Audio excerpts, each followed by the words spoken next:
Hey everybody, my name's Eric. I'm a physical therapist. I enjoy running a lot and I enjoy um, serving the running community. And my biggest apologies, greatest apologies, humblest of apologies for missing this one. It was completely my fault tonight to miss you guys and miss the interview.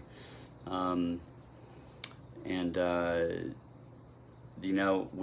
wife and I were doing a walkthrough for a home that we're purchasing, and the wonderful lady that is trying to give us all the information that she can as we make exchanges, was very detailed and very good at what she did, and I lost track of time.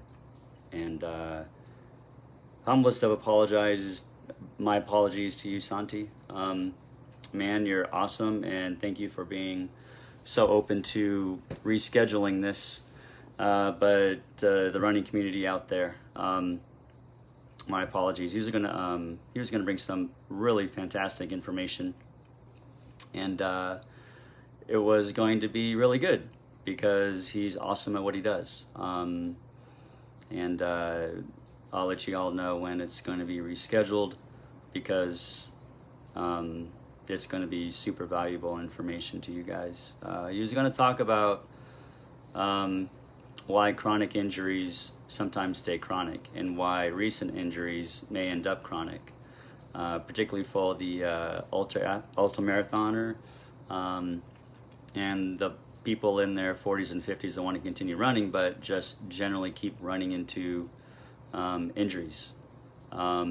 He's going to talk about a modality and a treatment option that is just fantastic from what it sounds like, really outside of the box, because what Santi had to do for a lot of these guys that wanted to keep running, they just couldn't continue on without continuing to hurt themselves. And if you're a part of the running community and you enjoy running, you know it's like not to be able to run. So you can imagine some of these guys have been running for decades and want to keep going, and they're ultra marathoners, and there's something to that, right? He's picked up on something that's super valuable, and I just wanted to apologize for not meeting what I would bring to you guys. Hey Rich, thanks man. I appreciate you saying that. This guy Santi has got so much valuable information he can bring the running community, and he's going to talk about why his thanks Jackie. Yeah, I'm looking forward to hearing him too. He's going to bring some really super fantastic, just really outside of the box stuff. He talks about how your systems within your thoracic cage, the really important stuff, all the organs that need to keep going. If you can't do with a lot of your organs. You can do without a leg, you get it cut off, and if you don't get infection, you'll be fine. But the organ failure is a big deal. And so if you have a little bit of a problem with some of the organs in your body, or maybe it's something regarding how an organ might not be exactly perfectly running well, and so it ends up being not that big of a deal. It won't take any years off of your life, but it will make the demand on the body end up going towards the organ and making sure that it's taken care of well, which makes it so that the inflammation and the injury doesn't get what it needs from the body as effectively or as efficiently. And so then there's continues to be breakdown. And so then the injury becomes chronic and begins up chronic a little bit easier because the body's taking care of something else and doing it fairly well. Something else that needs to take care of, and something a whole lot more important, within your rib cage and your thoracic cage and your stomach and everything else in there. So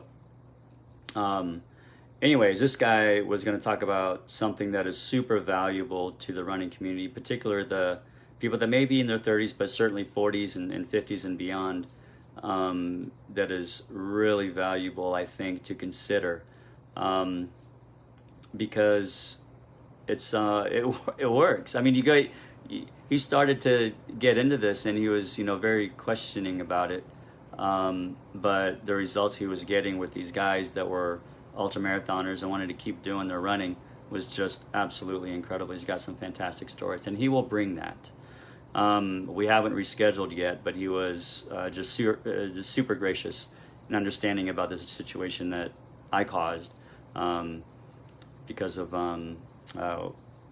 my wife and I buying a new home, and we just got into things that weren't as not pertinent to what really needed to get done tonight on the interview side of things. And so we're going to do that.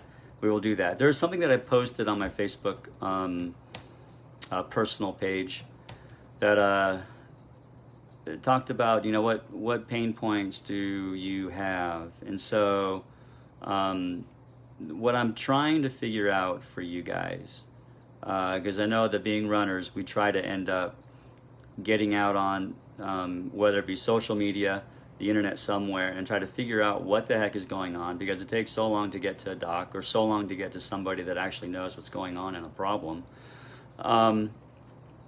so that we can try to heal and hit the ground running the next morning and try to get ahead of this, any kind of pain point. And so I know it. I'm a runner. I try to, figure it out on my own too. But what, even before I got into PT school, but,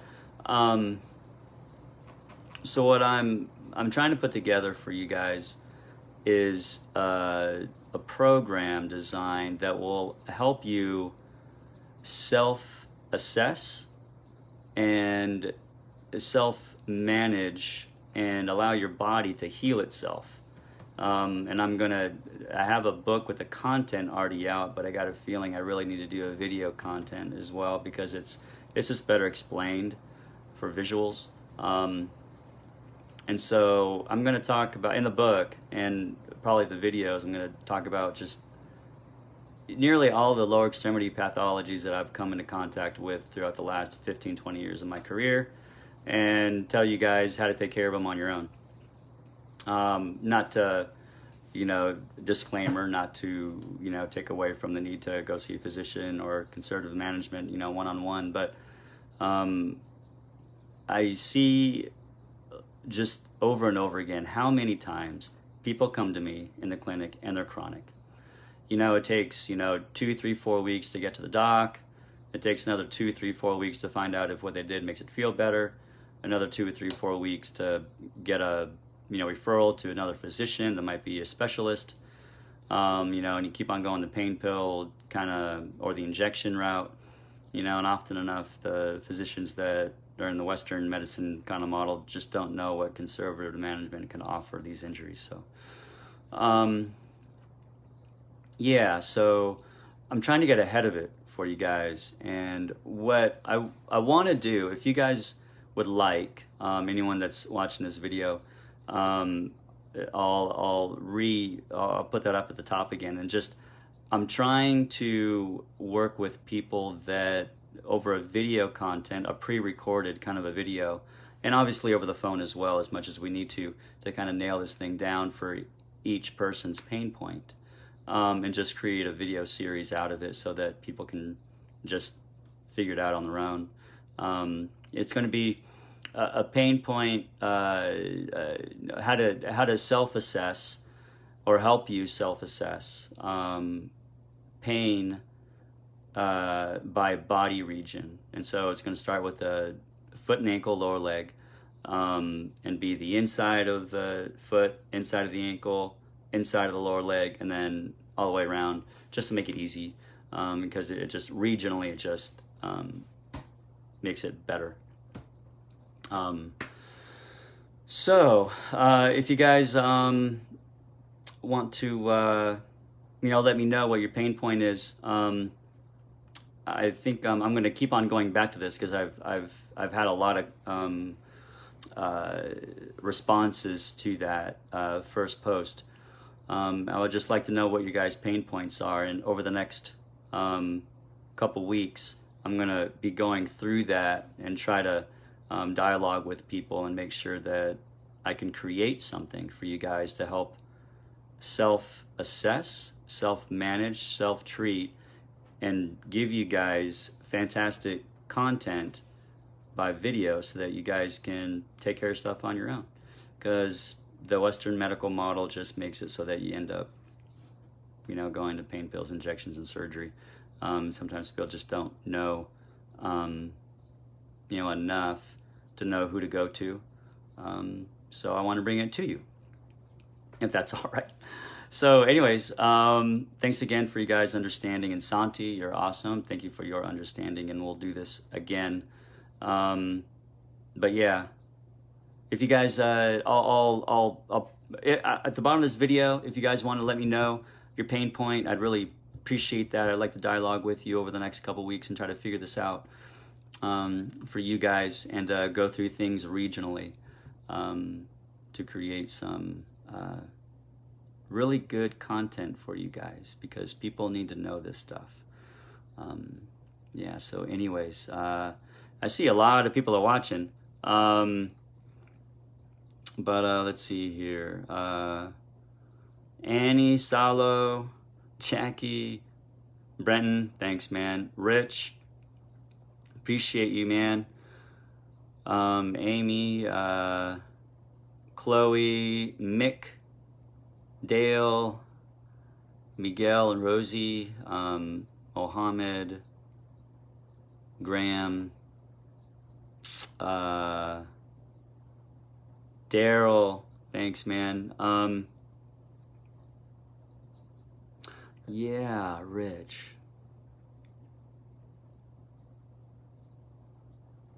Right. Well, you know what? Sometimes the pain point is it's interesting. You know, what I've noticed over the last probably 5-10 years is that there is a tremendous amount of anti-inflammatory options that we can give our body just simply being in the right position when we sleep. Hey Nick, what's up, man? Thanks for hopping on, bro. Man, I would just love to get back to church, bro, and give you a big ol' hug, man. It'll be great. But anyway, thanks for hopping on. But I've noticed that the position we sit in, the position we sleep in, and the position that sometimes we stand in end up being, yeah, totally, Nick, end up being either a really fantastic anti-inflammatory, or it ends up causing the next day not to go so well. And a lot of it ends up being the position we sleep in, and that has to be modified a lot. And other times it has to do with the position we sit in. And sometimes it has to be modified a lot over days and over weeks, simply to allow your body to be in a position to not allow for pain generation or inflammation to take place as easy. A lot of it ends up being positions that we allow ourselves to get in. You know, you're sleeping, you know, you should wake up, feel pretty good as far as pain in your body. You know, unless you have some kind of systemic pathology that, you know, like rheumatoid arthritis or whatever, that hits just about every joint. But most of the time, that's not the case. Yeah, so, you know what, man? Yeah, so, Rich, you know what? I think, let's get on the phone, bro. Rich, let's, if you got time, well, let's do that, and let's talk about stuff. If you want, I'd be more than willing to do that, and just talk about stuff and get you ahead of some things and make it so that you don't need to have pain anymore, man.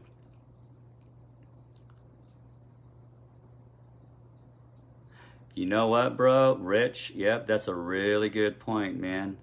You know, once as the decades tick by, what I've noticed is that we can't, generally, as the decades tick by, man, sleeping on your stomach is the worst thing for low back pain. It makes it worse in the morning. Generally, how you know if a problem is not taken care of well in the evening when you're sleeping is if you're in more pain or the same amount of pain when you wake up and get out of bed. And particularly if it's worse when you get out of bed, the position you slept in is awful for healing, for the healing process. And the next worst thing for low back pain is being on your back. So it's, as the decades tick by, man, the natural history of low back pain, we have to end up almost across the board. We have to end up on our side in the fetal position. If it's just low back joint related pain. Now, sometimes that's not the best case for some people that have some kind of hip pain associated with it, whether it be sciatica or some other stuff. But yeah, so if it's just joint related low back pain, and there's a way to dialogue about that, Rich, when we get on the phone, if you'd like to do that. Yeah, there's a way to figure that out, but most of the time, as the decades tick by, we're not going to be able to sleep on our stomach, and then as the decades continue to go, we're not going to be able to sleep on our back. Those are the number 1 and 2 worst positions to be in and sleep in when we have low back pain. It makes the next day start pretty bad, or at least not so good.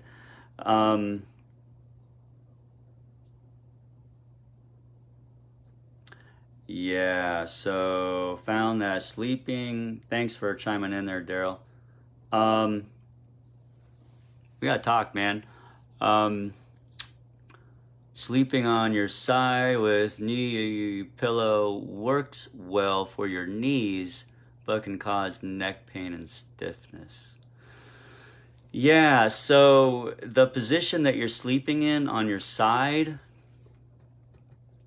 generally there needs to be a relatively neutral position. If you're using a neck pillow, I've noticed that the neck pillow more than half the time makes things worse, unless you know how to use it right. And I don't know what else kind of pillow you're using. If it's like the My Pillow, which is actually pretty good. You fluff it up more, you can actually change the volume in that thing, and they have a small, medium, or like heavy duty, medium, and light duty, or whatever. The position of your neck makes all the difference in the world when you're sleeping, and the position of your shoulder makes all the difference in the world when you're sleeping. If it ends up causing pain, it sure will. It can, and that's why when people have neck pain, my suggestion is to be on your back, but to have a pretty good wedge pillow. Contoured memory foam pillow. Yeah, contoured. It kind of sounds like a neck pillow that's memory foam. I don't like them. I don't, because I think it ends up making your neck do things or go in certain positions that it just might not like over time. It looks right, but and it makes maybe some intuitive sense, but and the same thing with back support, a lumbar spine support in your car or in your truck, or when we're sitting down, and you have low back pain, chances are, sounds completely counterintuitive, but chances are that ends up making it worse.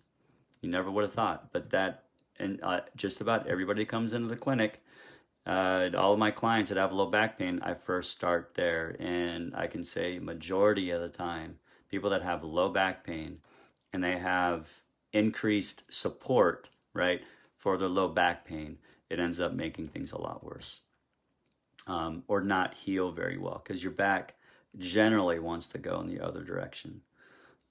It's on its own, the curve, because you run into end range problems when you're extended and you get that lumbar spine support in there. It might feel good because you have pressure on something that hurts, and sometimes that just simply feels better.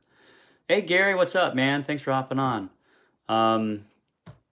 But yeah, so anyways, yeah, so let's, guys, I'd be happy, Rich, Daryl, let's, I'll hop on a phone with you guys, man, and just try to take care of the pain points. It's important. I'm trying to bring some value to you guys, because I know that, getting to the PT, right now may not be the easiest thing in the world. It might get a little bit easier as the weeks go by, but the wait list, I think, is going to be pretty long.